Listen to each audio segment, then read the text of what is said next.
Howdy folks, Stage of the Hunt Gear Guy, and this is a Savage Model 111 Chieftain. This one doesn't have a lot of the model extra numbers on here. It just says 111 on there. Doesn't say like FC or FCNS or something like that. But the Chieftain designation means that it's going to have like a high gloss on there.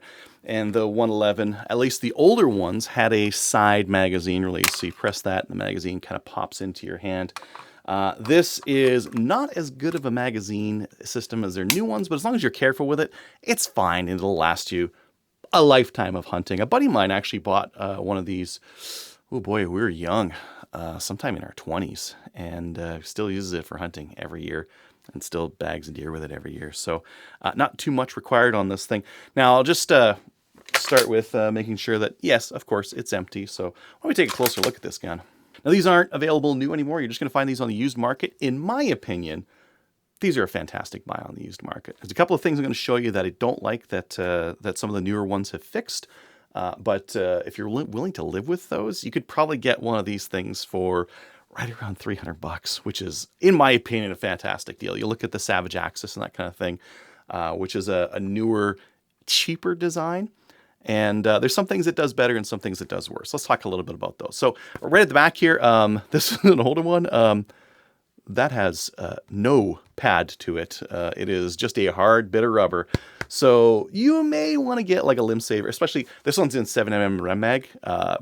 If I was to shoot this a lot, I'd probably want to get a different butt pad on here. The stock on this thing is just a plain plastic stock. This harkens back to the days when wood and plastic were around, and plastic was starting to get popular. And yeah, so it's pretty plain. It's pretty plain stock. The safety is right there, and it is a 3-position safety. So some of the newer Axis, they're only 2-position, which means they're on fire or they're on safe. This one has on fire, it has on safe, and then it has all the way back, and that locks the bolt. I like it. I like that. Now the newer Axis also has more of a teardrop shape to this. It's a bigger control that's easier to get access to and pull back or forward. This one's fine. I don't know. I find it's fine. Bigger is better, but bigger controls are always going to be better for that kind of thing. But I have no problem using that one. The bolt is this is a high gloss one because it's that Chieftain. I think it's fine. There's nothing wrong with it. And to remove your bolt, what you're going to do, make sure that your gun's empty. Make sure that your fire set is set to on. You're going to pull the trigger and push this lever here forward. And then your bolt's going to fall out into your lap. So maybe with your left hand, grab it and pull it out. And there's our bolt. One of the things that Savage is famous for is this kind of like floating bolt head here, is where it can kind of align itself to the chamber. To put it back in, we're going to align it there, making sure that your bolt looks like that, okay? So that this raised rib on this one is going to be on the same side as the handle. And you just kind of lightly put it in there just a little bit. It's not going to go in very much. Press down and pull the trigger, and then that should allow you to push that bolt in there. Being this is a 7mm Rem Mag, we've got quite a bit of throw here. And this is a 90-degree bolt throw. It's just got 2 lugs, right? So we got it pops up quite high, which means it's like if you get your scope too low, you're not going to be able to fit your hand around that bolt handle there. Some newer guns use a 3-lug design, and they have less of a lift to the bolt handle. So it might only open up to like that much, and it give you like a lot more room. But because this is an older style, it's going to be a little bit higher. Not a huge downside in my opinion, because again, if we're shooting a deer, we're going to have this thing loaded up, walking around. Oh, there's a deer. Pop the safety off, get it up on our shoulder, and press the trigger. That's all we're going to do. Now, these older Savages, they do not have the AccuTrigger, but they do have. There is a couple of different triggers that you can get to amp them up. Rifle Basics, for example, makes one. M-Carbo, I think, has a spring kit as well. And what they'll do is just make for a lighter, crisper trigger pull. A lighter trigger pull. The trigger pull is already pretty crisp if you watch it right there. Not much to it. So if they've already got a decent trigger, it's just a little bit heavier. And let's just measure that real quick, just so we know what kind of weight we're dealing with. Because that feels just a little bit heavy to me. 4 pounds, 14 ounces. Yeah, that is a little bit heavy. Like a good trigger would be, I don't know, 3 to 4 pounds, somewhere in there. I don't really like going less than 3 pounds on a hunting rifle, but anyways, yeah, that's a trigger. We've got quite this long bridge here. It's open along the top here, so there's no big rail or anything like that on the top. Instead, it's just kind of like scalloped and completely open, which means that your scope is going to have a fairly long tube to get onto the rings and bases that are going to be on there. So you're not going to be able to get like a short compact scope or anything like that, which is fine. Most scopes are going to fit this kind of thing that you're going to use for it. Now the magazine release, we've got that button there. It's kind of smooth on the bottom here, and it just kind of pops out. There's a couple things I want you to see about this. You see this kind of like notch right there? That presses up on a spring that's inside the gun, and then there's our latch on the other side. And there's that spring right there. Let me get a little bit more light on there. There's that spring right there. So you can, if you take this apart or put it back together or ram the magazine in there, you can bend or mess up that spring. So you got to just, like when you're putting the magazine in, make sure that it's centered as it goes in, and it'll be fine. There's no rock and lock on here. It's just a straight push in, which is different. Like Savage's newer magazines, you kind of have to rock and lock them just right. Sometimes you can lock the front in, but the back's not in. This one's better in the fact that you can just press it straight in, and when it clicks in, it's in permanently. But you do need to be careful when you're putting it in so that you don't like ratchet that spring or wreck something as you kind of like ram it. You can't be rammy putting the magazine in this one. Get a little bit further forward. This grooves here, that's their barrel nut. Savage is one of the first rifle companies to kind of standardizing on using barrel nuts to set headspace, and it's a good way of making the gun accurate and inexpensive at the same time. Then we've got just our barrel, and so I want to take this thing to the range and take a couple shots with it.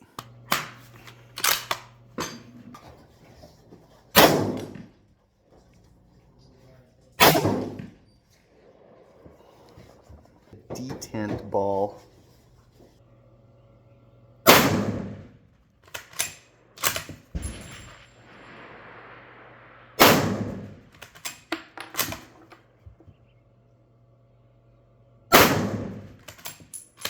So if you want to disassemble this thing, there's our bolt right there. That's going to be a 5/32.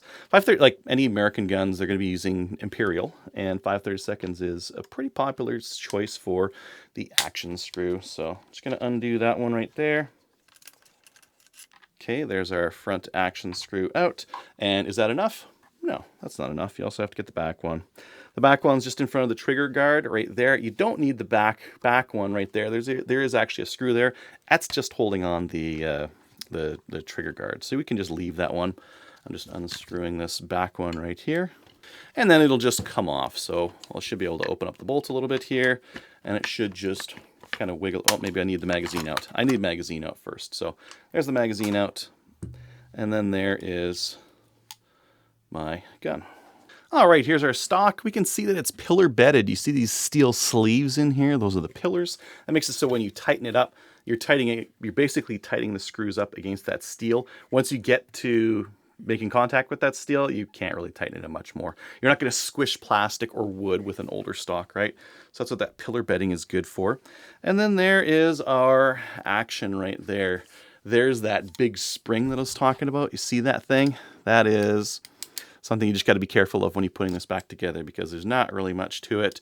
And then for our magazine release, that's what this thing fits against. So some fiddly parts. You can see why they would have changed that on the new ones, just to make this a little bit more robust. But the trigger mechanism, bolt action, all that kind of stuff are all still fine. All the same stuff that we would have known and loved before. Now, if you want to disassemble your bolt, what you're going to have to do is decock it. So that is going to have to go down to there. So you can just move that over. It's going to be a spring-loaded, so careful. And then you're going to get an Allen key in the back there, unscrew that, and then take the whole bolt apart. Am I going to do that right now for you guys? I guess I could do that. So there's the, I've decocked it, and now I'm going to take probably a 3/16. Nope, even bigger. Let's take 7/32. Nope, even bigger. Let's go 1/4 inch.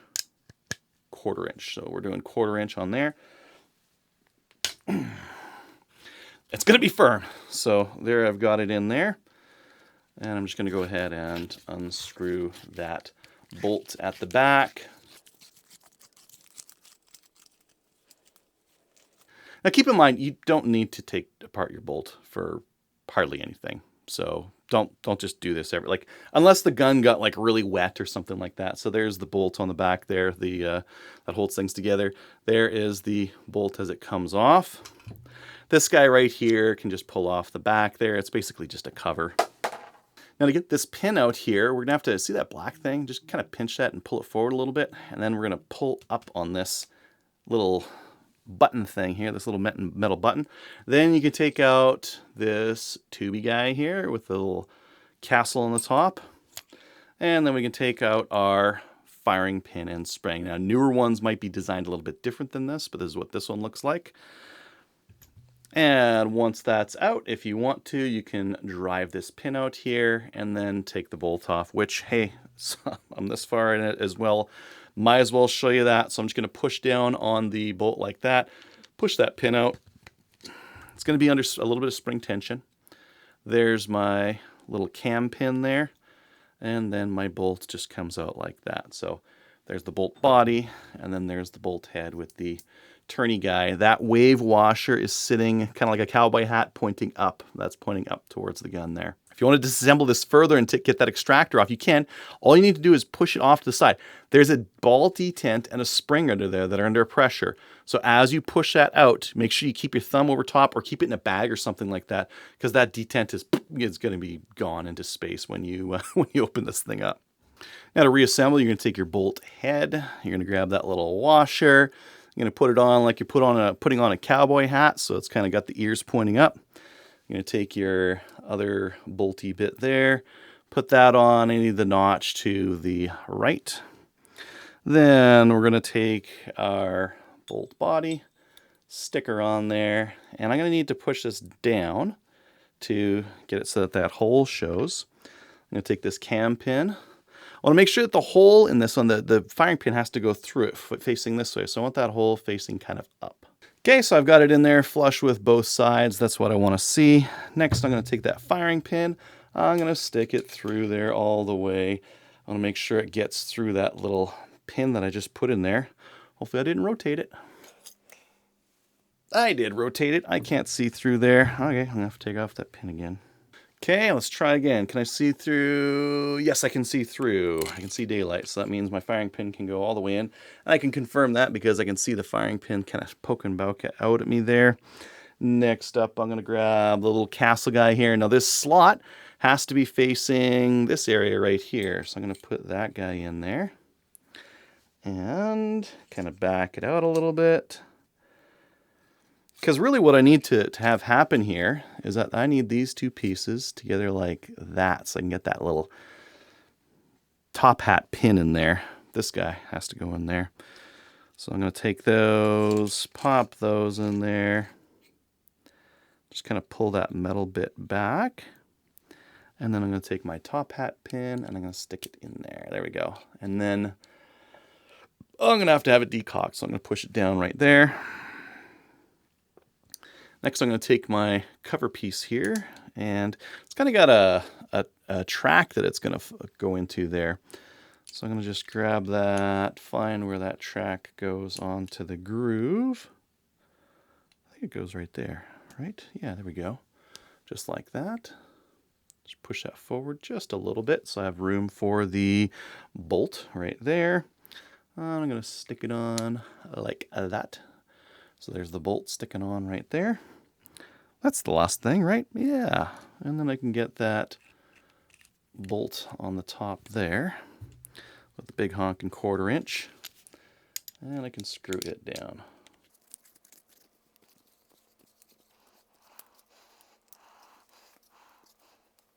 Now finally, you're going to have to move that guy up here, and it's under spring tension. I would recommend using the edge of a table.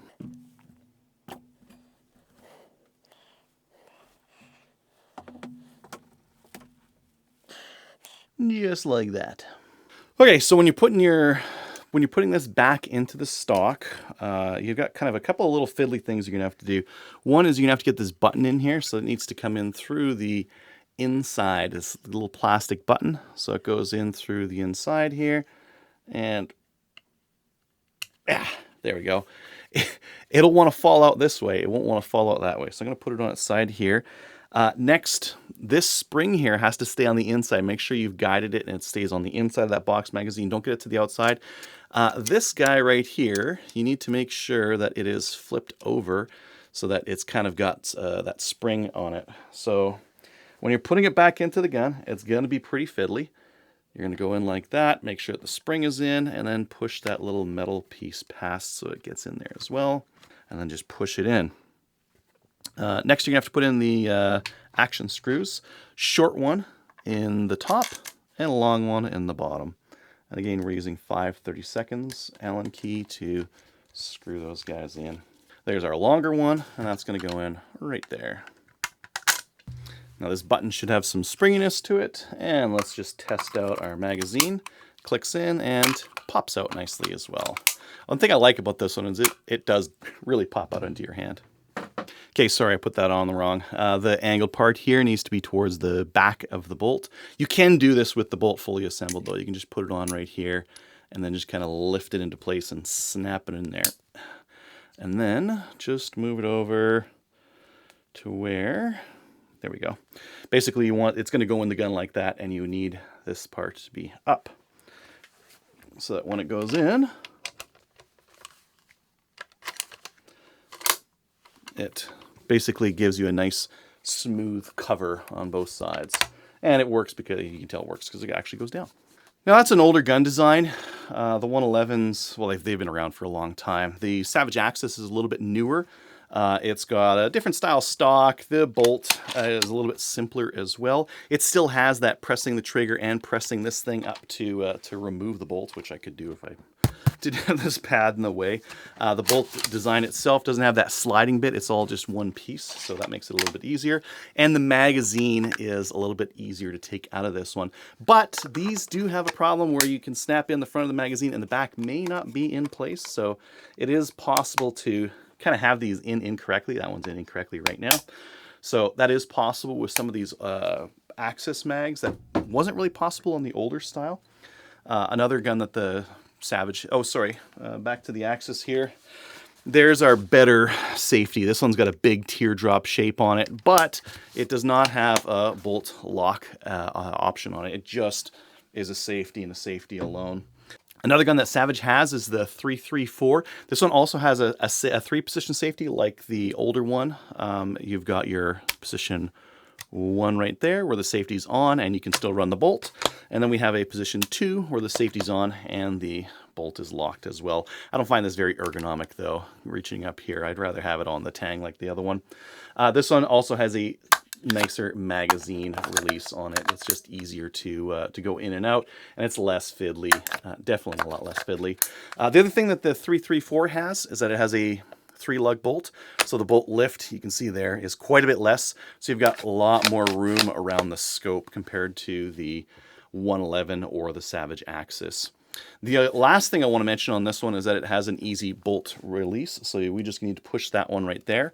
So as we take that bolt out, I'm going to push that button on this other side, and the bolt is just going to come out easily like that. So a little bit easier from that perspective. There you can see that 3-lug bolt as well. So in today's day and age, so you get a Savage 111, if the price is right. Yeah, and if you're a cheapskate, I'm a cheapskate.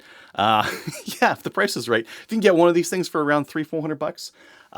Again, the Axises are going to be around, in Canadian pesos, around $500 or $600. The 334s, same thing, $500-600. If you can get one of these for like $300, it's going to kill the deer or moose or elk just as dead. And 90% of the time, you're not going to notice the little differences between these different rifles. You're just going to be walking around through the bush. It's nice and lightweight. You're going to see your deer. You're going to pop that gun up, have the safety off, and press the trigger and take your deer out. So for that, there's really not been very much evolution in recent years. And even older rifles that are a little bit more fiddly can still get it done. So thanks for watching.